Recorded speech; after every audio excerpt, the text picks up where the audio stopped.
You're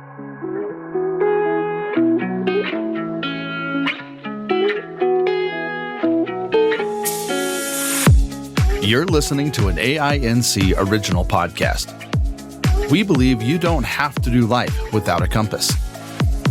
Let us be your guide on this amazing journey. Welcome to Navigating Life with Vision Loss. Hello, I'm Kim Wardlow. I'm your host for NLVL. We're beginning a new month, and this month we're talking about emergency preparedness and different aspects of that. So both within your home, outside of your home, just trying to be as prepared as you can. There's always those unexpected things that happen, but to be prepared when it's possible. And so today, and actually for today and the next episode as well, I'm going to be joined by Liz Bottner, who is an accessibility advocate and assistive technology specialist dedicated to empowering people with low vision. Through her personal experiences and expertise, she promotes inclusive solutions, especially in emergency preparedness. Liz is known for her practical advice and commitment to helping others navigate life with greater confidence and independence. Liz, thanks so much for joining me today. Hello, thank you for having me. Well, let's just dive right in. Liz, can you share a bit about why emergency preparedness is so important, especially in the low vision community or folks with other types of disabilities that they are dealing with, and maybe needing some extra thought or extra things packed in your to-go bag, but extra things if you're in that low vision community and you're trying to be prepared for an emergency. Absolutely. I first want to say that being prepared as much as you can for an emergency is important no matter who you are and no matter where you are, whether you have a disability that you identify with or not. Having a disability allows for different aspects of the preparedness that may not be applicable if you don't have a disability. But I just want to first assert that this conversation is applicable to anyone and everyone. Definitely. Everyone needs to be prepared and think about these things, especially it seems like, at least here in Colorado, we are seeing more frequent fires and more cases where that preparedness is very useful and necessary. Yes. Also, I also want to mention that the idea of being prepared is just an idea, and you can never be fully prepared. And part of being prepared is being open to the fact that, oh my gosh, maybe I wasn't as prepared as I thought because I forgot this certain aspect of something that only came up because of this particular emergency that's happening right now. That is okay. But there are definitely things that we as people who identify as blind or who have low vision, there are definitely things that we need to take into consideration.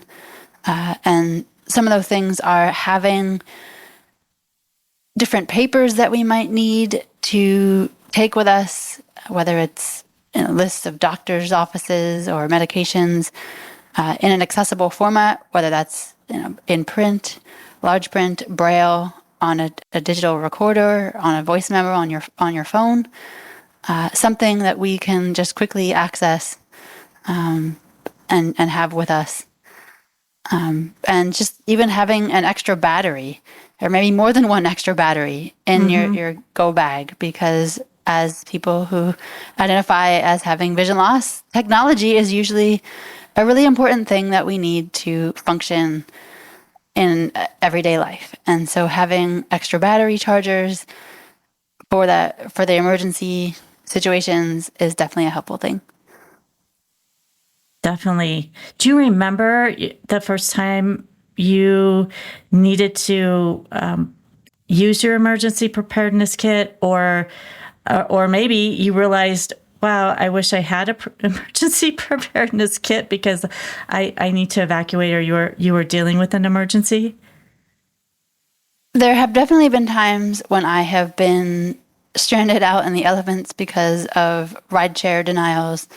Unfortunately, with my guide dog, that happens far too often. And so I have been in situations, fortunately, I've had my gloves and my hat and my scarf as needed, but there were definitely times where I, even with those on, was very, very cold and wishing that I had somewhere else to go, but the business that I had just vacated was not able to be re-entered. And so I had to just stand out in the cold. And my dog at the time, it was usually never a huge fan after about 20 minutes of standing in the freezing cold. Yeah, I wouldn't be either. I don't I don't blame the dog for that. And let's spend a few minutes talking about preparing your home for emergencies. So, are there things you can do in your home, or how you're organizing your supplies and your emergency supplies to make it more accessible and easy to find, easy to use, maybe easy if emergency workers are needing to come into your home? Absolutely. If you have the ability to put things into a bag or several bags, and you may have several bags depending on the emergency situation type or who's maybe with you at the time. Maybe you have family members and you have one bag for if you have family members home with you at the time, and maybe a separate bag for if you're by yourself. And so having things in one area that you can quickly access, and that if emergency personnel need to come into your home, that they can quickly access, and making sure that you have on the handle of the bag or somewhere in the bag in the line of sight, as it were, on the top of it, maybe in addition to having a tag on the handle that maybe says your name and what the bag is, and having it in print and in Braille if that's what you if you read Braille, or even maybe you have a way to, with your smartphone, if you use something like the way around system, and you can put a label sticker on the tag that has your recorded label, so that you can, with your smartphone, look at that tag and know what it is. But have a way that you yourself can identify that bag, and that also that bag can be identified by emergency personnel. Also, with your technology, if you have something like a smartphone or a smartwatch, making sure that, and people don't think about this maybe, and I sometimes don't think about this, but especially on your smartwatch, having the screen curtain set to off. That way, if emergency personnel need to use the watch to find your emergency contact, and have that set up as well, if you can, they can access your watch or your phone and be able to get that information. Because with the screen curtain on, the person who is sighted may have no idea how to access your phone, and that is a fair point. In terms of organizing things in your home, just having a set spot for where you put your go bags for your emergencies. It's not necessarily a thing in your home that you can do, but having a set time every quarter possibly, or a set time that works for you to even go through the contents in your go bags and make sure that you don't have expired items, expired food, expired medications, things like that.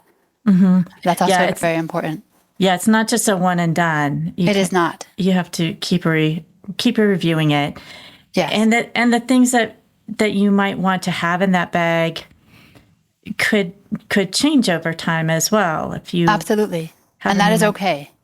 Yes, but and you may find that you forgot something in your bag. That is also okay. Giving yourself grace is, I think, one of the most important things, ever, in any situation, but especially in an emergency situation. You won't think of everything, and that is okay. I think it's hard to think of everything. And sometimes you think of it in the moment, in the situation.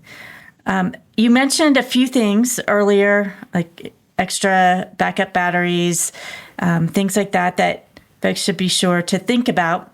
Probably be sure that they're charged, preferably. Yes. Or at least one of them.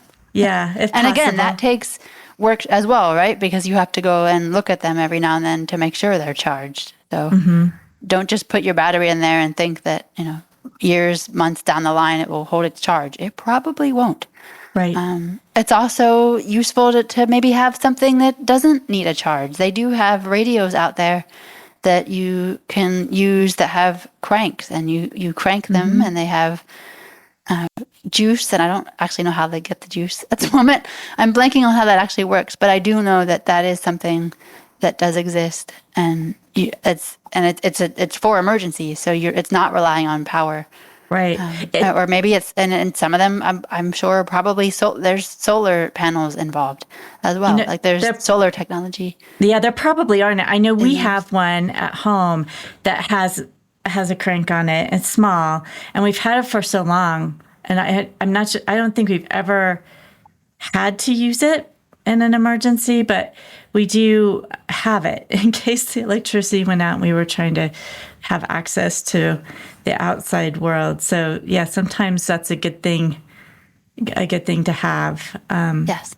Yeah. I know we have, because my husband used to work for the telephone company. We actually still have, and we still have a landline because of that. And two, we still have a phone that's not one that's on a battery, that's like where you have several extensions and you need electricity for them to be charged and working. So we still have like one really old fashioned phone. But that's my husband, thinking, well, but what if we have no electricity for a really long time? How will we communicate? So yeah. I don't know. We might not be able to reach anybody else because probably not very many people still have the old technology. But fortunately, a lot of businesses do, so you could reach those.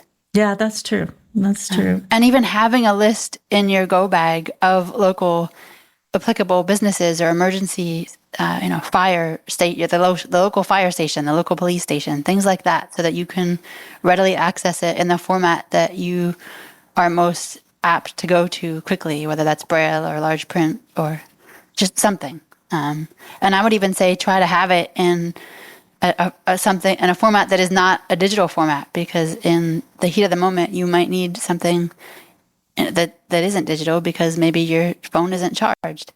So, or having options if you have it electronically as well.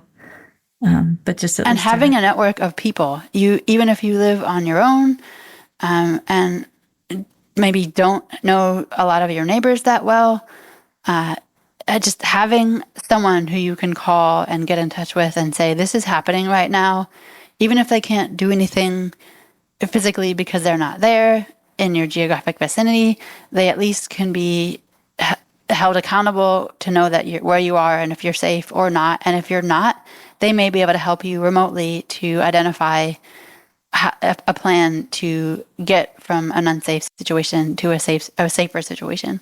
Mm-hmm. Are there other items that you would recommend folks put in their emergency bag?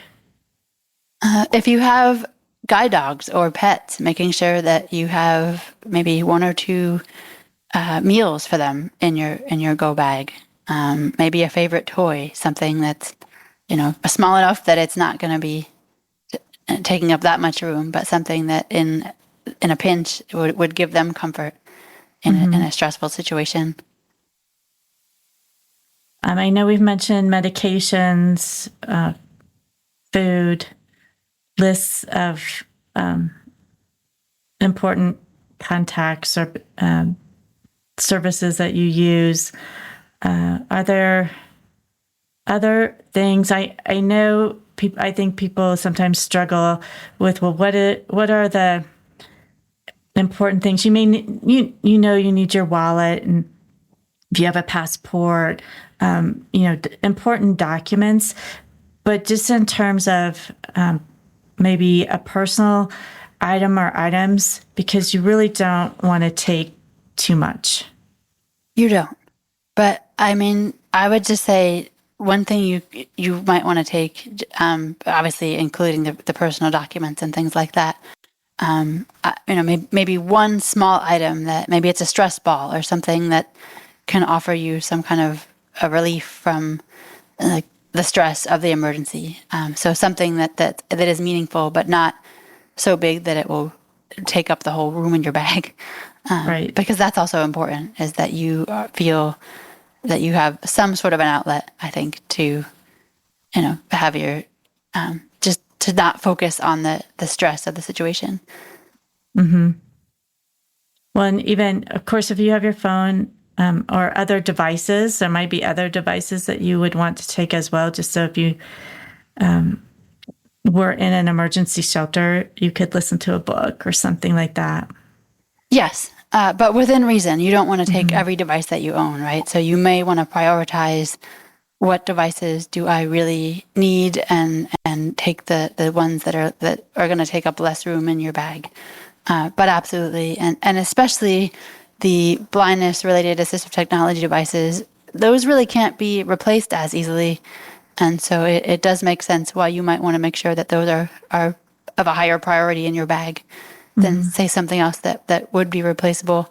But don't replace them over having food and water and your important documents and other things like that. Mm-hmm. And don't replace them over yourself, because that's also important. That's the most important thing in this whole conversation.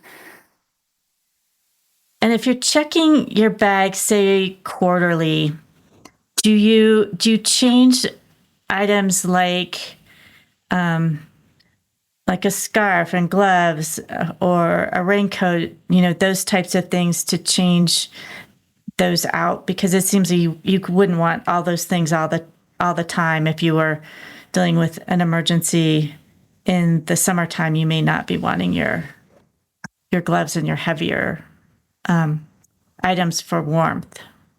Absolutely. And I think that speaks to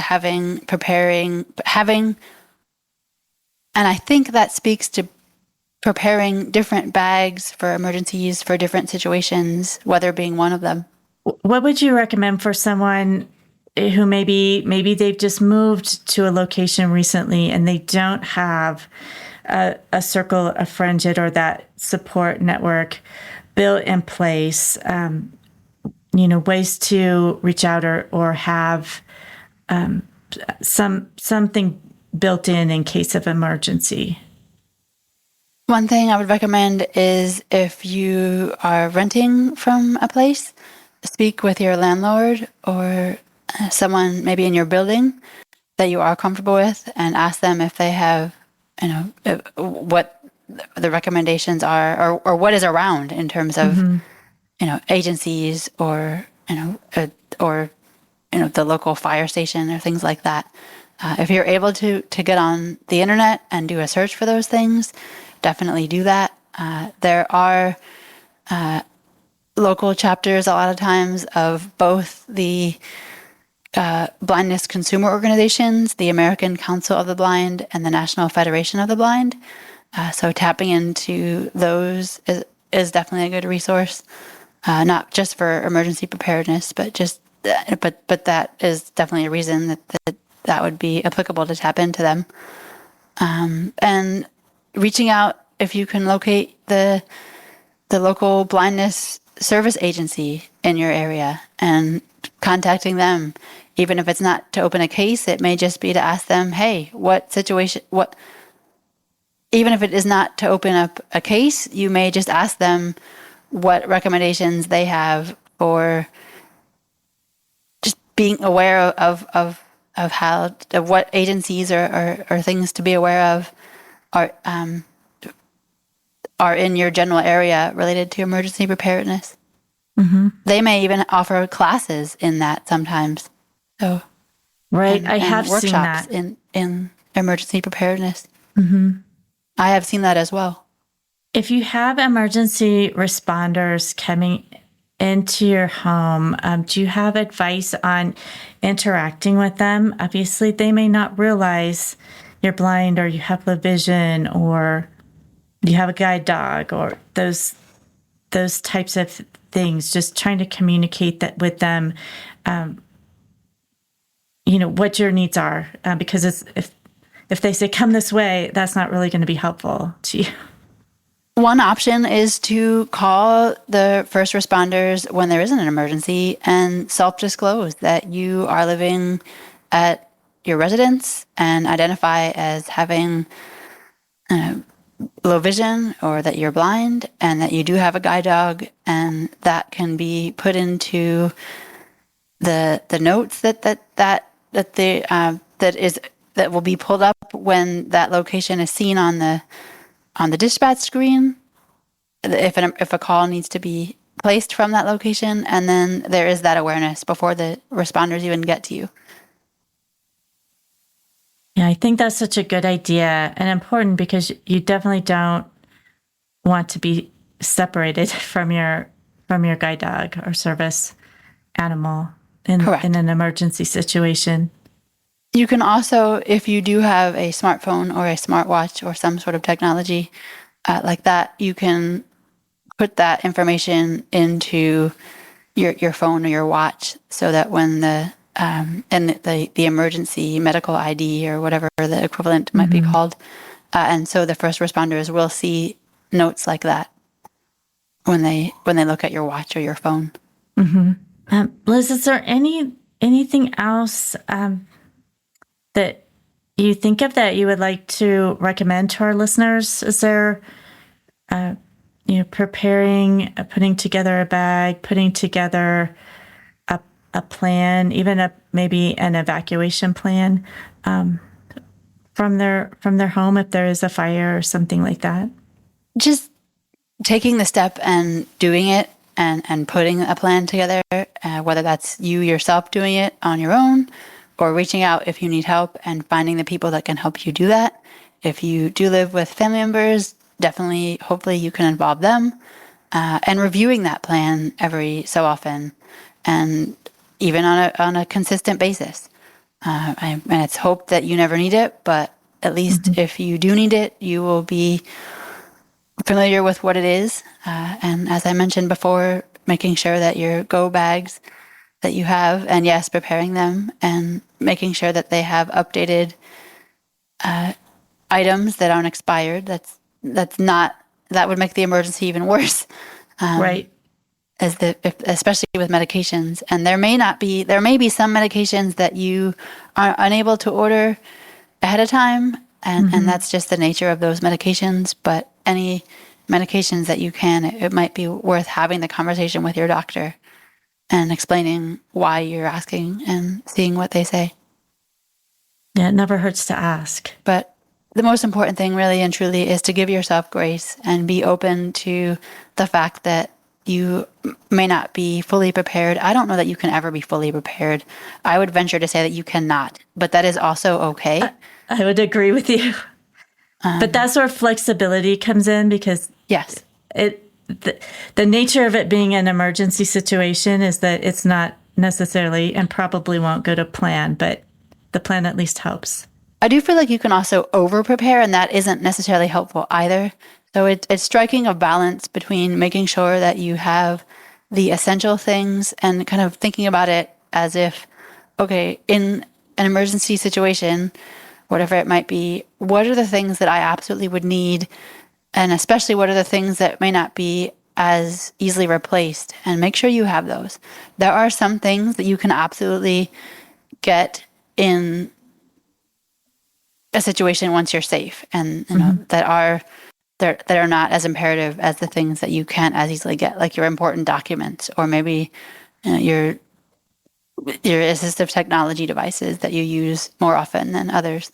So, but as I also said, the most important thing is yourself and making sure that you are safe. And you may have to evacuate and not take everything that you would normally take in an emergency that you prepared for, and that is also okay. So you may have to even slim down the the plan and the go bag in the time that you have. It may be mere minutes or mere seconds, but the most important thing is you and making sure you're safe. Definitely. And just building in some flexibility, grace and flexibility. Absolutely. Well, Liz, thank you so much for talking with us today and going over some of the things that we should be thinking about as we're preparing for an emergency, preparing our to-go bags, maybe more than one if we have family members, making sure we have anything we need for service animals or even pets if you're able to. Obviously, you would want to take your pet with you if at all possible. Maybe not a big fish tank or something like that, but dogs, cats, those kinds of pets, and just thinking that out. So you're taking anything that's hard to replace or irreplaceable, like some documents that could be very hard to replace, with you. And with pets, you may not be able to take them with you depending on where you're going. And so part of that emergency plan might be identifying. Plan A, obviously, yes, is I would like to take my pet with me, and that's what's happening. But plan B might be, okay, where can I make sure that my pet can go so that it's safe and well cared for? So that may take a little extra work, but it's also worth it. So that's another consideration, I think, to add. Yeah. Well, great. Well, thank you so much. So you'll be joining me again for our next episode, and we'll be talking about, we'll be moving from inside our home to when an emergency occurs and you are away from home, and how you can prepare, at least as best you can, for those things that happen outside of your home as well. Thank you all for listening.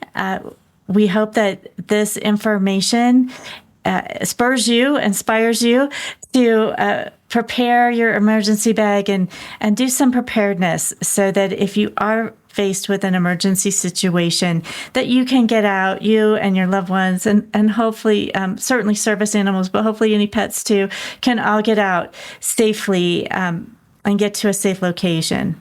So thank you, Liz, again, for this information for in-home. Next time we'll be talking about out of the home, and we hope that all of this advice and information helps you navigate your life with vision loss.